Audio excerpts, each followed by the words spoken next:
El Niño ఈ ఏటి వ్యవసాయ రంగాన్ని అతలాకుతలం చేసింది. వర్షాభావం, వర్షాల మధ్య ఒరుపు, ఒకవేళ వర్షాలు పడినా వర్షం మొత్తం ఒకేసారి కుమ్మరించిపోవడం వంటి పరిస్థితులు ఎల్నినో వలన మనం చూస్తూనే ఉన్నాం. సాధారణంగా వర్షపాతం ఎక్కువగా ఉండే ఉత్తర కోస్తా జిల్లాల్లో ఎల్నినో తన ప్రభావాన్ని చూపిస్తోంది. ఈ పరిస్థితుల్లో ప్రస్తుతం ఉన్న పంటలను రక్షించుకోవాలంటే ఎలాంటి జాగ్రత్తలు తీసుకోవాలి, ఇప్పుడు పడుతున్న వర్షాలకు ఎలాంటి పంటలను వేసుకోవచ్చు అనే వివరాలను రైతాంగానికి సూచనలు ఇస్తున్నారు శ్రీకాకుళం జిల్లా నైరా వ్యవసాయ కళాశాల విస్తరణ అధ్యాపకులు డాక్టర్ డి చిన్నమనాయుడు. భారత వాతావరణ శాఖ వారు ప్రకటించినట్టుగానే ఈ సంవత్సరం ఎల్నినో ప్రభావం కనిపిస్తుందని తెలియచేయడం జరిగింది. దీనివల్ల ఏంటంటే వర్షాలు పడవలసిన దానికన్నా తక్కువ పడడం కూడా మనం చూసాం. ఏప్రిల్, మే, జూన్, జూలై మొత్తం పడాల్సిన వర్షపాతంతో కూడా చూస్తే 48% వరకు కూడా తక్కువ వర్షపాతం నమోదు కావడం, మరి ఈ పరిస్థితులు ఇప్పుడు వేసిన పంటల మీద కూడా కొంత ప్రభావం కూడా మరి కనిపిస్తుంది. శ్రీకాకుళం జిల్లాలో వరి ఎక్కువ విస్తీర్ణంలో సుమారు 80-85% విస్తీర్ణంలో వరి వేయటం అనేది జరుగుతుంది.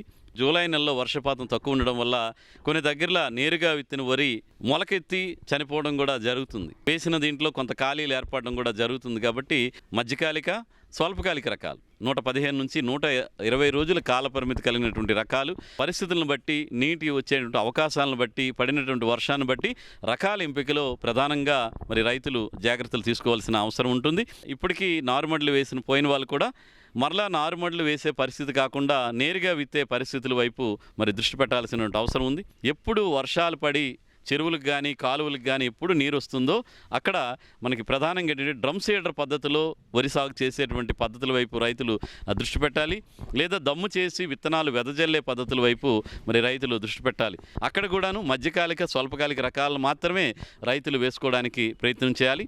అదేవిధంగా రైతులు నాట్లు వేసే ప్రాంతాల్లో ఉండే రైతులు మరలా నారు పోయకుండా యాంత్రీకరణ పద్ధతిలో వరి నాట్లు వేసే పద్ధతుల వైపు కూడా ఆలోచించాలి. దీనివల్ల ఏంటంటే వీలైనంత వరకు లేత నారు అంటే 15 నుంచి 17 రోజులు వయసు కలిగినటువంటి నారు మనం యంత్ర పరికరాలను ఉపయోగించి వరుసల్లో కనుక విత్తుకోగలిగితే కోల్పోయిన పంటకాలం కొంతవరకు తగ్గించుకోవడానికి ఆస్కారం ఉంటుంది. అదేవిధంగా పంట దిగుబడులు తగ్గకుండా కూడా మనకి ఆస్కారం ఉంటుంది. ఒకసారి వర్షాలు ఇంకా ఆలస్యమైనప్పుడు 40 రోజులు, 50 రోజులు పైబడిన నారు కూడా నాటేటువంటి పరిస్థితులు ఉంటాయి. అలాంటప్పుడు ముదురు నారు నాటేటువంటి యాజమాన్య పద్ధతులు అంటే దగ్గరగా నాట్లు వేసుకోవడం, పైన నాట్లు వేయటం, 4 నుంచి 5 మొక్కలు ఒక కుదురుకు వచ్చేటట్టు మనం నాట్లు వేసుకోవడం, నారు తాలూకు కొనలు తుంచి నాట్లు వేసుకోవడం, ఇలాంటి పద్ధతులు చేయటం. అదేవిధంగా వేయాల్సినటువంటి ఎరువులు కూడా భాస్వరం ఎరువు, నత్రజని, పొటాష్ ఎరువుల్ని 2 దప్పాలుగా దగ్గరగా మరి వేసుకోవాల్సినటువంటి అవసరం ఉంటుంది. ఎక్కడైనా వేసిన దీంట్లో 30-40% ఖాళీలు ఏర్పడడం కానీ మొక్క దెబ్బతింటే నీరు వచ్చిన తర్వాత ఆ ఖాళీలన్నింటినీ కూడా ఎక్కడైతే ఒత్తుగా మొక్కలు ఉంటాయో అక్కడి నుంచి తీసి ఆ ఖాళీలు పూరించుకోవడం. అదేవిధంగా ఒక 20% పొలాన్ని ఖాళీ చేసి ఖాళీలు పూరించుకొని మిగతా 20% పొలంలో అక్కడ మనం దమ్ము చేసి మనం నేరుగా విత్తేటువంటి పద్ధతుల్ని చేసుకోవడం వల్ల మనం కొంతవరకు పంట నష్టాన్ని తగ్గించుకునేటువంటి అవకాశం ఉంటుంది. ఇలాంటి నీటి ఎద్దడి పరిస్థితుల్లో ఆరుతడి పద్ధతుల్లో మనం వరి పంట సాగు చేస్తే ఉన్నటువంటి నీరుని ఉపయోగించుకొని పంట దిగుబడులు తగ్గకుండా కొంతవరకు మనం పంటను రక్షించుకోవడానికి ఆస్కారం ఉంటుంది. మొక్కజొన్న, వేరుశెనగ, ప్రత్తి ఇవన్నీ కూడా వేసున్నారు. మరి మొక్కజొన్నలు అయితే వీలైనంత వరకు కాలువలు, బోధులు ఏర్పాటు చేసుకొని ఉన్నటువంటి తక్కువ నీటిని కాలువల పద్ధతుల్లో నీరు అందించడానికి ప్రయత్నం చేయాలి. కాలువ వదిలి కాలువకి నీరు అందించుకోవడం ద్వారా మనం నీటిని సక్రమంగా వినియోగించుకున్నట్టు అవుతుంది. వేరుశెనగలో కూడా చిన్న మడులుగా కట్టుకొని నీటిని కనుక అందించుకోవాలి. వీలైతే కనుక సూక్ష్మ నీటి యాజమాన్య పద్ధతులు, ఈ తుంపర్ల సేద్య పద్ధతిలో కనుక నీరు అందించగలిగితే 1 ఎకరాకు మీరు పొర్లు తడులుగా పెట్టిన నీటిని 5 నుంచి 6 ఎకరాల వరకు కూడా మీరు ఈ తుంపర్ల సేద్యం ద్వారా నీటిని అందించుకోవడానికి ఆస్కారం ఉంటుంది. కాబట్టి ఇలాంటి ప్రత్యామ్నాయ నీటి యాజమాన్య పద్ధతులు కూడా మరి చేసుకోవాల్సిన అవసరం ఉంటుంది. మన శ్రీకాకుళం జిల్లా వరకు కూడా మనం ఆగస్టు చివరి వరకు కూడా మనం వరి వేసే ప్రాంతాల్లో వరి వేసుకోవడానికి ప్రయత్నం చేయాలి. ఇకపోతే కొంతవరకు కాలువ చివరి భూముల్లో ఎక్కడైనా ఇసుక రేగడి నేలలు ఉండి వర్షం పడినా కానీ త్వరగా నీరు వెళ్ళిపోతుందన్నటువంటి వరి పొలాల్లో కొంతవరకు మొక్కజొన్న, లేదంటే అపరాల పంటలు, లేదంటే కంది పంట, లేదంటే రాగులు పంట, చోడి పంట, ఇలాంటి పంటలతో కొంతవరకు వరికి బదులుగా మనం పంట మార్పిడి చేయొచ్చు. అన్ని ప్రాంతాల్లో వరికి బదులుగా మనం వేరే ప్రత్యామ్నాయ పంటలు వేయడానికి అవకాశం శ్రీకాకుళం జిల్లాలో తక్కువ. ఎందుకంటే 2 జీవనదులు ఉన్నాయి, వంశధార, నాగావళి. నీరు ఒక్కోసారి ఎక్కువగా రావటం జరుగుతుంటుంది.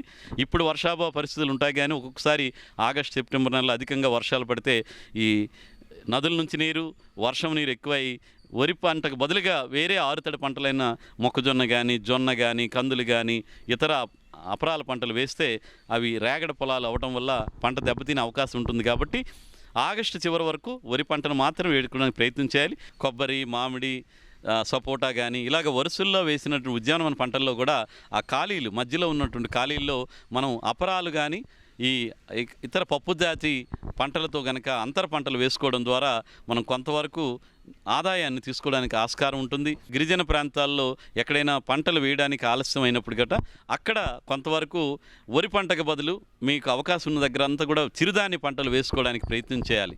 ఇకపోతే ఇలాంటి ఎల్నినో వర్షాభావ పరిస్థితుల్లో నీటి సంరక్షణ కోసం, నేల నీటి సంరక్షణ కోసం కూడా రైతులు కొన్ని చర్యలు తీసుకోవాలి. ఎవరైనా ఇంకా వేయడానికి దుక్కులు దున్నుతుంటే కనుక వాలుకు అడ్డంగా దున్నుకోవడం అనేది చేయాలి. దీనివల్ల పడిన నీరు బయటికి పొర్లిపోకుండా పొలంలోనే ఇంకడానికి మరి అవకాశం ఉంటుంది. అదేవిధంగా పడిన నీటిని వీలైనంత వరకు మనం సంరక్షించుకోవడానికి మనకి వీలైతే కనుక వర్షాధార పొలాల్లో నీటి కుంటలు ఏర్పాటు చేసుకోవడం. చిన్న చిన్న నీటి కుంటలు కూడా ఇలాంటి సంవత్సరాల్లో బాగా పనికొస్తాయి.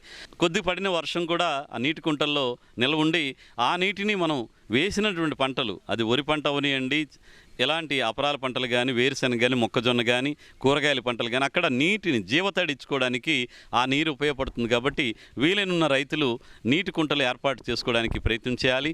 మరి ఇలాంటి వర్షాభావ పరిస్థితుల్లో నత్రజని ఎరువులు కూడా అధికంగా రైతులు వేయకూడదు.